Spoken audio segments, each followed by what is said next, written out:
Ես Դավիթ Հաղաբեկյանն եմ, սա Sportcast նախագծի հերթական թողարկումն է, հիշեցնեմ, որ մեզ լսում եք ոչ միայն հանրային ռադիոյով, այլ կարող եք մեր տեսագրությունը դիտել հանրային ռադիոյի պաշտոնական Facebook-յան էջում, մեր կայքի հաղորդումներ բաժնի Sportcast հատվածում եւ իհարկե հանրային ռադիոյի YouTube-յան ալիքում։ Այսօր խոսելու ենք իսպանական ֆուտբոլի գերհսկաների երկու գերհսկաների մասին, խոսելու եմ Fast Media-ի հեռուստաընկերության լրագրող մեկնաբան Հայկ Հովհաննիսյանի հետ։ Հայկ, շնորհակալ եմ, որ ընդունեցիք իմ հրավերը այս հաղորդմանը մասնակցելու։ Սկսենք Լա Լիգայից, տեսնենք թե ինչ մրցաշրջան են անցկացնում Բարսելոնան եւ Ռեալը, որ կետում են հիմա, երկուսն էլ հավակնում են չեմպիոնության դարձյալ եւ նաեւ արքայական գավաթի եզրափակում են հանդիպել հնարավոր է, քանի որ տարբեր ուղղություններով են գնում նաեւ UEFA-ի Չեմպիոնների լիգայում, հնարավոր է եւ գուցե որոշ չափի հավանական է հանդիպեն նաեւ Չեմպիոնների լիգայի եզրափակում։ Մի խոսքով սկսում ենք մենք Լա Լիգայից, ինչ մրցաշրջան են անցկացնում այս երկու գերհսկա գրանդ ակումբները, սկսենք եւի Բարսելոնայից։ Բարև ձեզ, ես շնորհակալ եմ հրավերքի համար։ Կարծում եմ այս մրցաշրջանում Բարսան շատերի սպասելիքներից նույնիսկ ավելի լավ է խաղում, միայն այս մոլի երկրպագուները ակումբի սպասում էին, որ այսպիսի ֆուտբոլ կխաղա Բարսելոնան եւ կարելի ասել 10-ից 10 ստացվեց նշանակումը ֆլիկի բոլոր առումներով, մնում է միայն տիտղոսներով ամրապնդեն իրենց ցուցանիշները։ Ինչ վերաբերում է Ռեալին, հերթական անգամ նրանք հայպի հետևից այսպես ասած գնացին, աստղային խաղացող հրավիրեցին, իմ անձնական կարծիքով ընդհանրապես Եվրոպայի գործող խաղացողներից լավագույնին հրավիրեցին եւ ավելի շատ ոչ թե շեշտը դրեցին թիմային անհրաժեշտություն խնդիրները լուծելու, ինչպես օրինակ Տոնի Կրոսի հեռանալն է մյուսները, նրանք ավելի շատ շեշտը դրեցին իրենց խնդիրները, որը վաղուց էին դրել իրենց առջև, դրանք լուծելու վրա։ Արդյունքում տեսնում ենք այնպիսի պատկեր, որ Բարսելոնան առաջին տեղում է Լա Լիգայում, խաղով գերազանցում է զգալի բոլորին, այդ թվում Ռեալին, եւ մնում է հիմա միայն չեմպիոնական այս վերջին հատվածը, վերջի 2 ամիսները լավ անցկացնի, որպեսզի կատարյալ մրցաշրջան լինի։ Իսկ Ռեալը չնայած նշածած, եթե կարելի է դա խնդիր անվանել այդ խնդիրներին, չնայած իրենք սովոր են նման իրավիճակներից դուրս գալուն, նրանք նույնպես պայքարի մեջ են, ընդամենը 3 միավորի տարբերությունը եւ հնարավոր է ամեն ինչ որոշվի վերջին տուրում անգամ, որովհետեւ հնարավոր է Ռեալը հաղթի կլասիկոն, որը լինելու է մայիսի սկզբին, այդ դեպքում հավասար միավորներ կունենան, չնայած երևի թե Բարսելոնան այդպես ավելի առավելություն կունենա, որովհետեւ նույնիսկ կարելի ասել ոչ թե 3 միավորի առավելություն ունի, այլ 3.5 հաշվի առնելով, որ անձնական խաղերն են հաշվում Լա Լիգայում եւ Բարսան առաջին խաղում հաղթել է 4-0 հաշվով։ Դժվար է գնդակների տարբերությունը, ենթադրենք խփած գնդակների մրցաշրջանում, այլ առաջին ցուցանիշը թիմերի միջև անձնական խաղերն են։ Ուստի պետք է Ռեալը 5 գոլի առավելությամբ հաղթի Բարսելոնայում, որպեսզի այդ անձնական խաղերում առավելություն ունենա, կարծում եմ դա քչերն են հավանական համարում, ուստի պետք է սպասի բացի անձնական խաղերը հաղթելուց եւս մեկ սայթակման Բարսելոնայի։ Դա հնարավոր է հաշվի առնելով, որքան բարդ է լինելու խաղացանկը երկու թիմերին, օրինակ 3 թիմը, եթե հաշվենք չեմպիոնական պայքարում, Ատլետիկոյին օրինակ ամենահարմարն է խաղացանկը, պարզապես նրանք միավորներով բավականին հետ են մնացել։ Այնպես որ եթե հիմա հավասար միավորներով լինեին, միգուցե Ատլետիկոն ամենաֆավորիտը կհամարվեր։ Եկեք նաև քննարկենք խաղային ընդհանուր որակները ժամանակակից, այսինքն խաղով ինչ են ցույց տալի։ Թե Բարսելոնան, թե Ռեալը այս մրցաշրջանում, հենց Լա Լիգայի մրցաշրջանում ունեցան որոշակի անկումային կարճատև թեկուզ ժամանակահատվածներ, բայց դրանք ունեցել են։ Բարսելոնան կարծես առաջի տեղով ամրապնդված գնում էր աշնանային հատվածում, սակայն մի քանի խաղ շարունակ սկսեցին միավորներ կորցնել, սկսվեց շատ քննադատվել թիմը, թե այսինչ իրավիճակում է հայտնվել, հետո կարծես վերականգնեց իր կորցրածը, նաև այն նրա շնորհիվ, որ նաև Ռեալը սկսեց միավորներ կորցնել։ Չի բացառվում, որ այս վերջնամասում էլ նույնը կրկնվի երկու ակումբների պարագայում էլ։ Չնայած դուք կարծես կանխատեսում եք, որ հավանական եք համարում նույնիսկ վերջին տուրում Լա Լիգայի որոշվի չեմպիոնության տիտղոսի Տիտղոսի հերանեկարը այդ մինչ այդ դեռևս այդ հարցը լուծված չլինի, սակայն չի բացառում, որ այո, թիմերը կունենան հաշվի առնելով նաև բարդ իրենց խաղացանկը, կունենան որոշակի միավորների կորուստ։ Այս պարագայում Բարսան, եկեք Բարսայից նախ խոսենք։ Բարսան ինչ խաղ է ցուցադրում, որքանով է կարողանում կենտրոնանալ հենց Լա Լիգայի խաղերի վրա։ Ֆլիկը վերջերս ասաց, որ այո, մենք կիսաեզրափակչում արքայական գավաթի հաղթեցինք Ատլետիկոին շատ բարդ խաղում, ընդ որում մրցակցի դաշտում, այդ հաղթանակը 1 գոլի տարբերությամբ ընդամենը կորզվեց, այսպես նշեմ, բայց մենք կենտրոնանում ենք հաջորդ խաղի վրա։ Այդպես պատասխանում գրեթե բոլոր մարզիչները։ Ընդհանրապես Հանսի Ֆլիկը շատ պարզ բառերով է բացատրում, բայց պարզ պատասխաններ չի տալիս, անընդհատ նա փորձում է գովերգել իր խաղացողներին, նշել թիմային ոգու գործոնը, այսպես ասած Ժոզե Մորինյոյի ոճով չէ, որ ամեն մի ասուլիսին կարող է ինչ-որ յուրահատուկ վերնագիր գտնել նրա խոսքերից, բայց նա շատ լավ աշխատում է թիմի հետ եւ կարծում եմ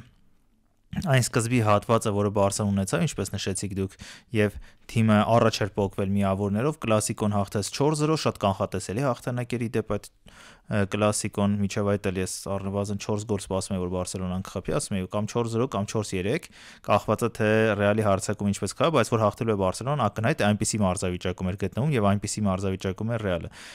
Եվ հիմա գալիս է նրան, որ ունեցանք մի պատկեր, երբ այդ հաջողություններից հետո ձեր ասած անկումը եղավ եւ կարծես այդ անկումն է հիմա հիմք հանդիսացել, որ թիմը այսքան լավ է խաղում, որովհետեւ մարզիչը ինքը նշում էր, որ թիմը կարծես անընդհատ այդ իրենց նախնական կարգավորումներից, այսպես տեխնոլոգիական լեզվով ասած, նրանք սկսում են շեղվել, իսկ եթե շեղվում են, այն չի տալիս արդյունք, որը սպասում են։ Եվ կարողացավ թիմին համոզել, վերջերս էլ իր ասուլիսի ժամանակ նշեց, իսկ ես բոլոր նրա ասուլիսները կարդում եմ, նայում եմ, նա ասաց, որ կարծես թե հիմա Բարսելոնան վերջապես հավատացել է մարշական այդ իդեաներին, որոնք նրանք ունեն, եւ նրանք սկսել են խաղալ արդեն այն ֆուտբոլը, որը ի սկզբանե նախատեսել էին, եւ այն ֆուտբոլը, որը բալանս է ապահովում թիմի գործողություններում, որովհետեւ թե թիմային խաղն է յուրահատուկ Բարսայի, թե անհատներին օգտագործելու գործոնը այդ թիմային խաղի շրջանակում։ Եթե կուզեք, կարող ենք մանրամասն ավելի անդրադառնալ, թե ինչ նկատի ունենք։ Հաջորդ հարցով անդրադառնանք Հանսի Ֆլիկի դրած ֆուտբոլը որտեղ է երևում այդ ձեռագիրը, Հայկ, դուք ինչպես դա նկարագրեք։ Մենք գիտենք չափազանց արտահայտված Բարսելոնայի խաղը, հիշում ենք Խոսե Գվարդիոլայի օրոք։ Հետագայում նաև Լուիս Էնրիկեի ֆուտբոլն էինք տեսել, նաև չեմպիոնական ֆուտբոլ էր դա։ Հիմա Հանսի Ֆլիկի ֆուտբոլը ո՞րն է Բարսելոնայում։ Հանսի Ֆլիկի ֆուտբոլը գերարագ հարցակողական ֆուտբոլ է, որում պաշտպանությունում աշխատում են բոլորը անխտիր, շատ ինտենսիվ ֆուտբոլ են խաղում եւ օգտագործում են ֆուտբոլիստների ուժեղ կողմերը, որովհետեւ յուրաքանչյուրին այնպիսի դեր է տվել, որը նրա ունակությունները առավելագույնս կարողանում է արտահայտել։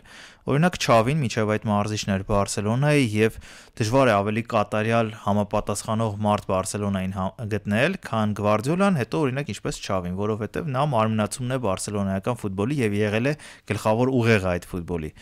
Բայց երբ մարշական աշխատանքի մասին ենք խոսում, կարող է եւ ֆուտբոլիստները չհասկանան մարշի լիարժեք միտքը, նա էլ կարծես որքանով ես հասկանում եմ, լիարժեք չէր կարողանում թիմին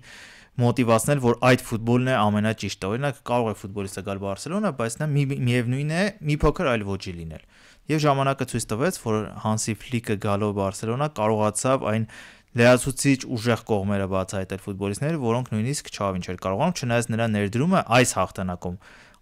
անչափ մեծ է։ Վերջերս կարծեմ ով էր ասել, Խաբի Ալոնսոն էր ասել, որ անհնար է չեմպիոն դառնալ, եթե նախորդ մրցաշրջանում հիմք չի դրվել։ Եվ հիմա եթե Բարսելոնան տիտղոսներ նվաճի, միանշանակ հիմքը դրել է Չավին, որովհետև օրինակներով խոսենք։ Այն Լամին Յամալը, որ մենք հիմա տեսնում ենք, դա Չավի դրած Լամին Յամալն է, որովհետև նա է համարձակություն ունեցել 15-ամյա ֆուտբոլիստին վստահելու։ Այն ժամանակ դեռ 15 տարեկան էր, երբ առաջին անգամ խաղաց։ Հետո 16-ում ավելի կայացավ, իր երկրորդ մրցաշրջանը անցկացրեց, գնաց Եվրոպայի չեմպիոն դարձավ եւ արդեն ներկայացավ այս մրցաշրջանին որպես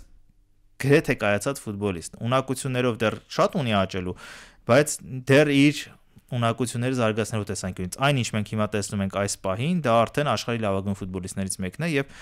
Չավին բերել է այդպիսի խաղացող, այսպես ասած, մատուցել է Հանսի Ֆլիկին։ Մեսսից հետո այդ նույն դիրքում նույն որոշ նմանություններով, չնայած Յամալի կուրք ամեն դեպքում Նեյմարն է եւ նա երբեմն փորձում ավելի Նեյմարի ոճով խաղալ, բայց նմանություններ Մեսսիի խաղին հնարավոր չի չգտնել նաեւ։ Ինչ վերաբերում է մյուս խաղացողներին, ես ընդհանրապես Բարսելոնայի ամենակարևոր ֆուտբոլիստ Պեդրին եմ համարում, կարծում եմ նրա շուրջը ամեն ինչ կառուցված։ Օրինակ, այն դերը, որը նրան Ֆլիկը տվեց, այսինքն դասական 8 համար էլ չի այդ դերը։ Նա կարծես 2-6 համարով խաղան, երբ որ առանց գնդակի են, բայց երբ որ գնդակով են, Պեդրին արդեն սկսում է բարձրանալ, այսպես հիբրիդային դեր է ստանում եւ կարողանում է լիարժեք օգտագործել եւ նախկինում նրա գլխավոր խանգարող հանգամանքը, եթե հիշեք, դա վնասվածքներն էին, որովհետև խաղում էր 2-3 ամիս շատ լավ, հետո 2-3 ամսով դուրս էր մնում, դա սկսվեց այն բանից հետո, երբ 2021 առաջնությունում, այսինքն 2021 սեզոնում, երբ եղավ Եվրոպայի առաջնություն, հետո եղավ օլիմպիական խաղ, բոլորին մասնակցեց, ընդհանրապես աշխարհի ամենաշատ խաղերին մասնակցած ֆուտբոլիստը դարձավ, դա ազդեց նրա օրգանիզմի վրա, սկսեցին վնասվածքները շատանալ։ Եվ հիմա Պեդրիի խաղը Բարսելոնայի ֆուտբոլի արտացոլանքն է եւ նա խաղում է շատ արագ, անընդհատ գտնում է ազատ խաղացողների, անընդհատ կտրում է մրցակցի պաշտպանությունը մեկ փոխանցմամբ, բայց որպեսզի դու լավ կարողանաս փոխանցում կատարել, պետք է շարժում էլ ունենա թիմակիցը։ Դե առանց շարժման դու չես կարող այդ փոխանցումը կատարել, դու պետք է ազատ գոտի ուղարկես գնդակը եւ նա այդ գոտիում հայտնվի։ Ամեն դեպքում ֆուտբոլը ժամանակի եւ տարածության խաղ է եւ եթե դու կարողանում ես դրանք երկուսը ճիշտ համադրել, ստանում ես արդյունք։ Եվ անընդհատ կտրող փոխանցումներ կատարում են, որովհետև անընդհատ սպրինտեր կատարող ֆուտբոլիստներ կան, մրցակցի թիկունք կամ եզր, կամ վինգերները, հարձակվողը կամ տվյալ դեպքում թե ով է խաղում 10 համարի դիրքում, սովորաբար Դանի Օլմոն է կամ Ֆերմին Լոպեսը, կարող է Ռաֆինյան այնտեղ հայտնվել, անընդհատ շարժ կա եւ անընդհատ փոխանցումներ։ Այսինքն, որքան էլ մենք տեխնիկա-տակտիկական գործողությունները գնահատենք այս Բարսելոնայի, միևնույն է հիմքում ֆիզիկականը շատ կարևոր է, որովհետև ապրիլի դրությամբ այդ ֆուտբոլիստները կարողանում են այդքան սպրինտեր կատարել եւ վերջերս Ռայո Վալեկանոյի մարզիչը ասել էր, մենք խաղում ենք կատարյալ թիմի դեմ, որովհետև կարողացել է Հանսի Ֆլիկը համոզել այդ ֆուտբոլիստներին, որ նրանք Ռայոյի խաղացող կարծես լինեն, նրանք պետք է անդադ տառապեն խաղադաշտում, որպեսզի կարողանան արդյունքի հասնել, այն դեպքում որ նման խաղամակարդակ ունեն։ Ֆլիկի նաև մարզչական կազմում հավանաբար այնպիսի լուծումներ են գտել ֆիզիկական պատրաստությունը բավական բարձր որակի պահելու, որքան հասկանում ենք նաև սրա արդյունքն է, ինչ որ տեսնում ենք մենք խաղադաշտում։ Ամբողջ կազմը փոխվել էր, կարծեմ, մարզչական, այդ թվում ֆիզպատրաստության մարզիչը, նույնիսկ այն ժամանակ, երբ Չավին հեռացումին նշում էին, որ դա է հիմնական պատճառներից մեկը, որ համարում են, որ պետք է փոխվեր այդ մասնագետը, ինչի հետ օրինակ Չավին համաձայն չէր, այսինքն իր շտաբի ներկայացուցիչներին պաշտպանում էր ամեն դեպքում։ Եվ տեսնում ենք արդյունքը, որ հիմա Բարսելոնան այս փուլում պայքարում է բոլոր տիտղոսների համար եւ մի պահ է ունեցել այսպես անկումային երևի թե 1 ամիս, որից հետո թիմը նորից ձեռք է բերել այդ նախկին այդ մրցաշրջանի սկզբի հատվածի ֆիզիկական որակները եւ նույնիսկ կարելի ասել որոշ հանգամանքներով ավելացրել է, որովհետեւ պաշտպանության համար կարևորագույն գործոններից մեկը դա պրեսինգն է։ Այս ժամանակահատվածում 2025 թվականին մրցաշրջանի այս հատվածում Բարսելոնան պաշտպանությունում նույնիսկ ավելի քիչ պահեր է թույլ տալիս մրցակցին, քան նախորդ այդ աշնանային եւ ամառային սկզբի հատվածի ժամանակ։ Իսկ ինչպես դու թույլ չտաս, որ մրցակիցը պահեր ստեղծի, նախ իրանց այդ հանրահայտ բարձր դիրքավորումը պաշտպանների, երբ անընդհատ խաղից դուրս վիճակից ուղակներ են ստեղծում, այն ինչպես արեցին Ռեալի հետ, ենթադրենք սուպեր գաղափարի եզրափակչում, ինչպես արեցին Ռեալի հետ, կարծեմ միայն Կիլիան Մբապեն 11 անգամ առաջնության խաղի կլասիկոյում հայտնվել էր խաղից դուրս վիճակում, դա հսկայական ցուցանիշ է։ Եվ ինչպես կարողացան այդ բարձր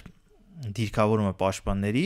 նաև թույլ է տալիս լավ խաղալ պրեսինգի շնորհիվ, որովհետև եթե դու պրեսինգ ես կիրառում, մրցակիցը չի հասցնում գլուխը բարձրացնի, գնահատի քո պաշտպանների դիրքը եւ իր հարձակողին փոխանցում կատարի։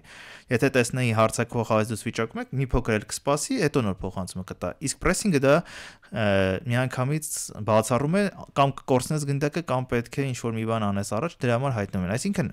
համակցված է ամեն ինչ, մեկը մյուսի հետ կապ ունի։ Այս պրեսինգը գվարդիոլական պրեսինգը չէ։ Գվարդիոլականին մոտ է ամեն դեպքում, որովհետև Պեպ Գվարդիոլան ուներ սկզբունք, եթե հիշում եք, 5 վայրկյանում պետք է գնդակը վերադարձներ, այսինքն նույնիսկ 3 վայրկյանում ես հիշում 3 վայրկյան էլ ցանկալի է Մանչեսթեր Սիթին իր գլխավորությամբ դա է կիրառում Սիթիներ էր փորձում, բայց կարծեմ ամեն դեպքում 5-ը թույլատրել էր, եթե 5-ում չհասցրիչ խլեր, մի փոքր հետ էր նահանջում։ Եվ Կևին Դե Բրյունեն այդ ժամանակ, եթե հիշում եք, ասում էր շատ լավ միտք, ասում էր ավելի լավ է այդ 5 վայրկյանի ընթացքում դու պրեսինգ կատարես, մի փոքր հոգնես, քան թե ամբողջ խաղադաշտը հետ նահանջես, մոտավորապես 70-80 մետր եւ այդտեղ ավելի շատ ջանքեր կգործադրես, ավելի շատ ուժեր կծախսես, ավելի լավ է նախապես այդ պրեսինգային գործողությունը կատարես, գնդակը վերադառնում է քեզ, արդեն մրցակիցն է սկսում հոգնել։ Մասնավորապես նաև կենտրոնանալ Ռաֆինյայի վրա, որովհետև հիանալի մրցաշրջան է անցկացնում։ Մենք հիշում ենք, որ Ռաֆինյան անուն կերտեց հայտնի դարձավ դեռևս Բելսայի ղեկավարությամբ անգլիական Leeds United ակումբում, որից եւ տեղափոխվել է Բարսելոնա։ Այնտեղ այն Ռաֆինյայի արդեն այս նշույլները մենք տեսնում ենք, որ այս տղան տաղանդավոր է, սակայն ընդհանուր բրազիլացիների մեջ այդպես խելագար տաղանդով չէր առանձնանում։ Արդեն անուն կերտած Նեյմարներ այդ ժամանակահատվածում փայլում, PSG-ում եւ Բրազիլիայի հավաքականի հավաքներ, Վինի Ջունիորներ, որոշակի անունը արդեն կերտում Ռեալում եւ այլն անուններ կային։ Այդ դիրքում խաղացող ֆուտբոլիստների Ռաֆինյան նորահայտությունն է այս Բարսելոնայում եւ այս մրցաշրջանում առավելապես։ Միանշանակ համաձայն եմ, ես կարծում եմ Հանսի Ֆլիկի գլխավոր նվաճումը հենց Ռաֆինյային բացահայտելն է, որովհետև միջև այդ նա 2 տարի Բարսայում էր, բայց նրա դերը սովորական պայստայինից գրեթե չէր տարբերվում, որովհետև այո, երբեմն խաղում էր մեկնարկային կազմում, բայց հիշեք, երբ Ռաֆինյային ձեռք էին բերում, այդ դիրքում կար նաև Դեմբելեն, որը չգիտես ինչու դարձել էր Չավիի ֆավորիտը, այն դեպքում որ ակնհայտ էր չի կարելի այդ ֆուտբոլիստին վստահել, նա վստահելի խաղացող չէ, նա կարող է 2-3 ամիս լավ խաղալ, հետո հանկարծ ինչ-որ կապրիզ ունենալ եւ այլևս չխաղալ։ Գումարած նա անընդհատ իր գործակալի ազդեցության տակ էր եւ այդ ամենը բերեց նրան, որ արդյունքում նա հեռացավ Բարսայից։ Գումարած գալիս էր 16-ամյա ֆուտբոլիստ, այդ ժամանակ 15-ամյա ֆուտբոլիստ, իդեպ շշուկներ կա, որ նույնիսկ 14 տարեկանում էր ուզում Բարսան օգտագործել Յամալին, բայց ակումբից թույլ չէին տվել, ասել են չգիտենք, մենք հատուկ թույլտվություն պետք է ստանանք երևի թե բոլորից, ծնողներից եւ մյուսներից։ Իսկ Ռաֆինյան շատ բազմակողմանի ֆուտբոլիստ է, դա Բիելսայի շնորհքներից մեկն է, գիտենք, այո, նա նախկինում էլ խաղացել էր տարբեր դիրքերում, երբ Սպորտինգում էր, երբ Ռենում էր, բայց Լիցում խաղալով Բիելսայի մոտ, իմ անկեղծած ամենասիրելի մարզիչներից մեկի մոտ, նա կարողացավ այդ դիմացկունությունը ունենալ ճնշմանը, նա իսկապես շատ մեծ ճնշման է ենթարկվում, որովհետև Պրեմիեր լիգայում գիտեք ինչքան լարված պայքար է ընթանում յուրաքանչյուր գնդակի համար։ Գումարած դու անընդհատ նոր բան ես սովորում, մեկ ձախից ես խաղում, մեկ աչից, մեկ ենթահարձակողի դիրքում, պետք է պաշտպանությունում էլ խաղաս եւ այդ դիրքում էլ էր նույնիսկ երբեմն հասցնում օգտագործել Բիելսան նրան։ Բարսելոնայում նոր խնդրի է առաջացավ վերջապես խաղաց գերակումբում եւ մամուլի ճնշումը, երկրպագուների ճնշումը, այն որ նա չէր արդարացնում սպասելիքները դժվար էր նրա համար։ Բայց Հանսի Ֆլիկը գտավ այդ բանալին, նրան ասաց դու կխաղաս ձախից, քո սիրելի աջ դիրքում չես խաղա, այնտեղ Յամալն է խաղալու։ Բայց մենք քեզ կվստահենք դու միշտ կխաղաս։ Եվ այդ վստահությունը, որ նա ստացավ մարշից, իմ կարծիքով որոշիչ դարձավ, նա սկսեց գոլեր խփել, ավելի մեծացավ վստահությունը եւ թիմի ներսում էլ նրան շատ են սիրում։ Ասում են երբեմն թիմի ավակն է նա, երբեմն իդեպ ավակի թեև կապով է խաղում, եթե հիմնական ավակները չեն խաղում։ Նա առանց այդ ավակի թեև կապի ավակն է, եթե հիմնական ավակներից մեկը խաղադաշտում է գումարած, նա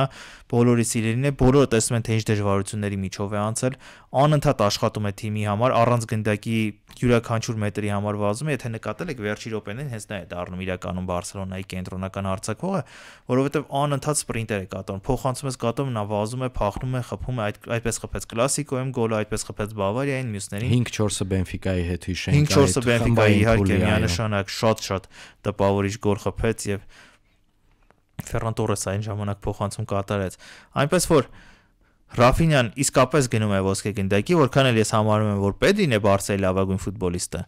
Բայց կարծում եմ, որ ոսկեգնդակի չափանիշներով, եթե նայում ենք, իսկապես Ռաֆինյան է ամենահամապատասխանը։ Մնում է միայն Բարսելոնային այդ հանգամանքը չխանգարի, որ իրենք էլ չկողմնորոշվեն թիմի ներսում։ Պեդրին առաջ տանեն մամուլում, Յամալին տանեն, միգուցե Լևանդովսկին հիմա վերջին խաղերում սկսի գոլեր խփել, առանց այդ նա հիմա Եվրոպայում ամենաշատ գոլ խփած ֆուտբոլիստն է։ Եթե ամենակարևոր խաղերում կիսաեզրափակիչում գոլեր խփի, ստիպված պետք է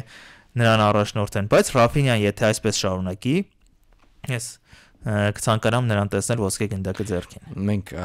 լավ հասկանում ենք, որ ի վերջո ոսկե գնդակը այն տարիներին, երբ որ խոշոր մրցաշարեր չկան, թե աշխարհի առաջնություն, թե Եվրոպայի առաջնություն, նաև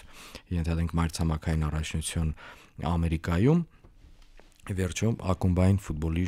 արդյունքներով է։ Կտեսնենք Բարսելոնան Իսպանիայում տիտղոսներ կնվաճի, թե արքայական գավաթը, թե Լա Լիգայի չեմպիոն կհռչակվի եւ իհարկե Չեմպիոնս Լիգայի։ Մեզ լսողների, մեր ունկնդրի համար եւս մեկ անգամ հիշեցնեմ, որ այսօր զրուցում ենք իսպանական ֆուտբոլի երկու գերհսկաների այս մրցաշրջանի մասին։ Իմ հյուրն է Fast Media հեռուստաընկերության լրագրող մեկնաբան Հայկ Հովհաննիսյանը։ Հայկ, ժամանակն է նաեւ անդրադառնալ Ռեալի խաղային որակներին այս տարի։ Մասնակիորեն դուք արդեն ասացիք, թե ինչ է փոխել Ռեալում կամ ինչ է բերել իր հետ Կիլիան Մբապեն այս մրցաշրջանում։ Կան խնդիրներ Արիո Տոնի Կրոսի հեռանալուց հետո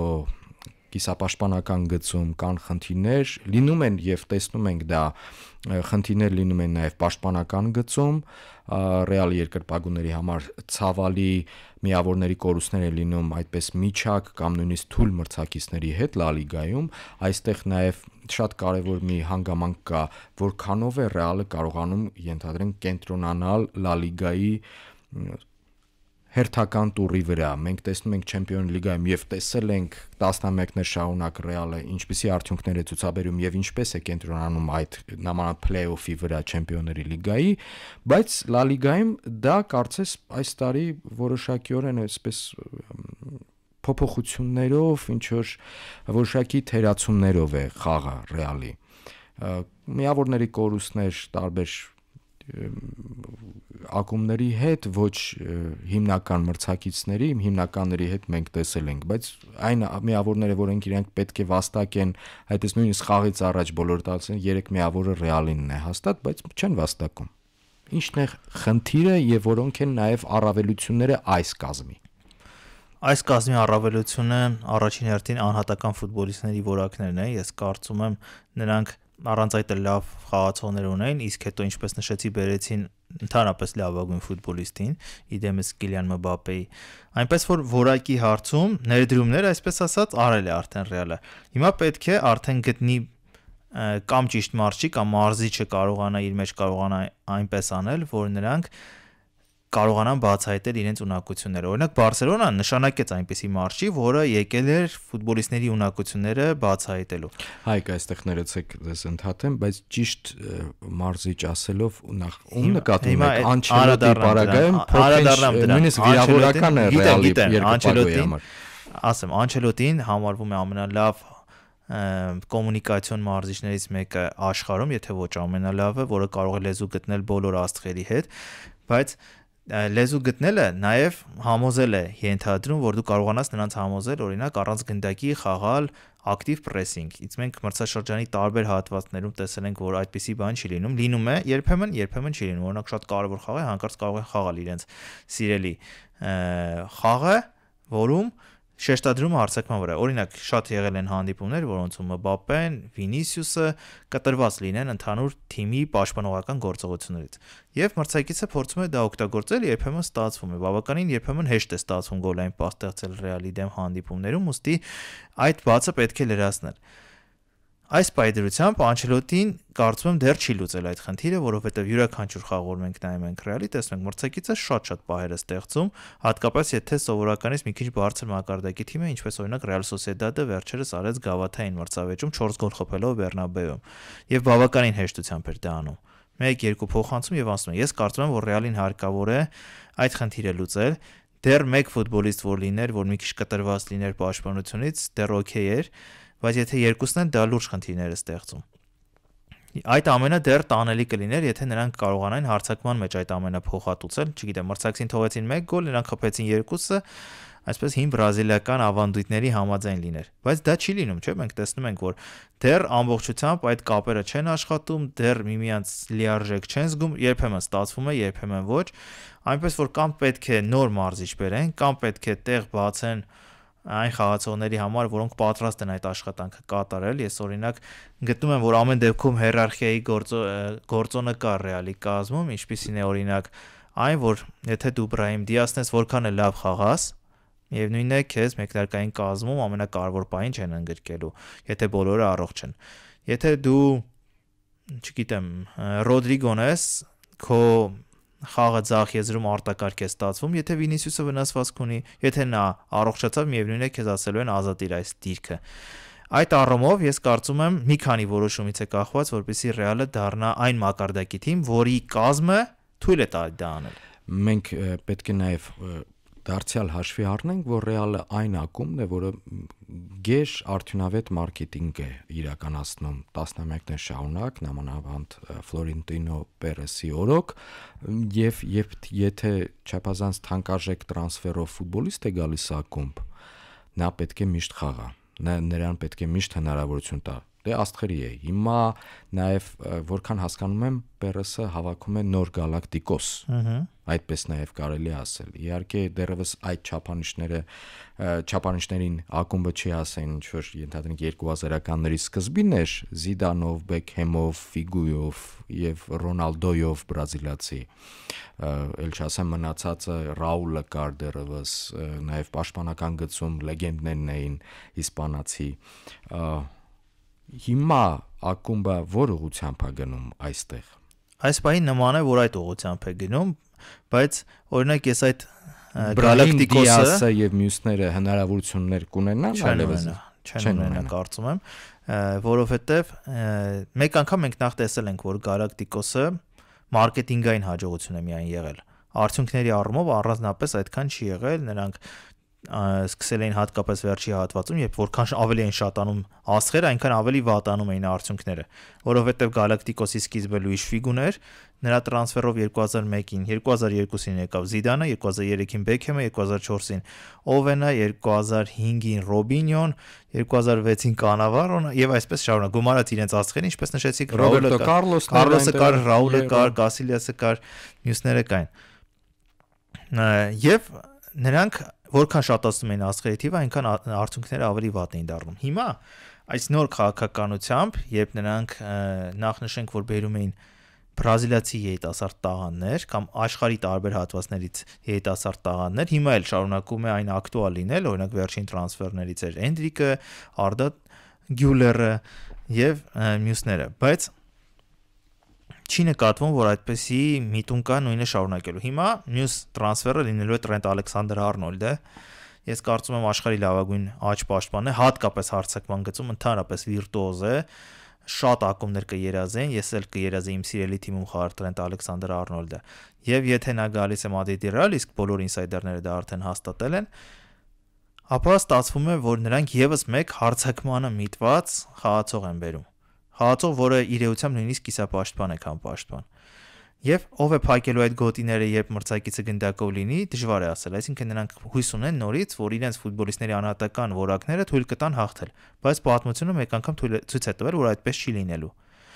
Հնարավոր է որոշ խաղ լինի, հնարավոր է նույնիսկ մրցաշար լինի հաղթել։ Կարճ մրցաշար, ինչպիսին Չեմպիոնների լիգան է, որտեղ դու կարող ես բոլոր խաղերը չհաղթել, հաղթել ամեն երկրորդ խաղը եւ Չեմպիոնների լիգան նվաճել։ Բայց ամբողջական մրցաշրջան Լա լիգայում ամբողջական մի քանի տարիների ցիկլ 4 տարի, 5 տարի հաղթել դժվար է լինելու։ Ուստի ես կցանկանայի Ռեալը ամառային տրանսֆերային պատահանում թիրախային տրանսֆերներ կատարել, հրավիրել կենտրոնական պաշտպան, հրավիրել մեկ խաղարկող, որովհետև Տոնի Կրոսը ֆենոմենալ խաղարկող էր եւ նրա դիրքում թողել էին նույնիսկ Մոդրիչին չէին թողել, բերել էին Կամավինգային այդ դիրքում, ով կար միջև այդ չգիտեմ, ընդհանրապես համեմատելու եզրեր չկան Կամավինգային Կրոսի հետ իմ կարծիքով խաղային ինտելեկտի տեսանկյունից։ Այնպես որ ես սպասում եմ, որ նրանք թիրախային տրանսֆերներ կկատարեն եւ բացի այն, որ իրենց անվանը կհամապատասխանեն, այլ նաեւ խաղով այդպեսին կլինեն։ Վերջին 1 րոպեն է Հայկ։ Չեմպիոն լիգային անդրադառնանք, ինչ հեռանկարներ այս երկու ակումբները ունեն այդտեղ։ Ձեր կարծիքով հաշվի առնելով նաև մրցակիցներին, հնարավոր մրցակիցներին, ներկայիս մրցակիցներին։ Շատ բարձր են շանսերը։ Ռեալի համար շատ կոմֆորտ է խաղալ Չեմպիոնների լիգայում, նրանք այդտեղ կարողանում են իրենց այսպես ասած ամբողջականությունը ցույց տալ, իրենց ամենագլխավոր մրցաշարում փայլելու հնարավորություն դա Ռեալի մասին է։ Եվ կենտրոնանալ այո այդ խաղերի վրա յուրաքանչյուր նույնիսկ գործողության մեջ, որ սովորական անում են, ավելի լավ են դա անում։ Բարսելոնան այդ մրցաշարին հավակնում է ավելի շատ իր խաղի շնորհիվ, նա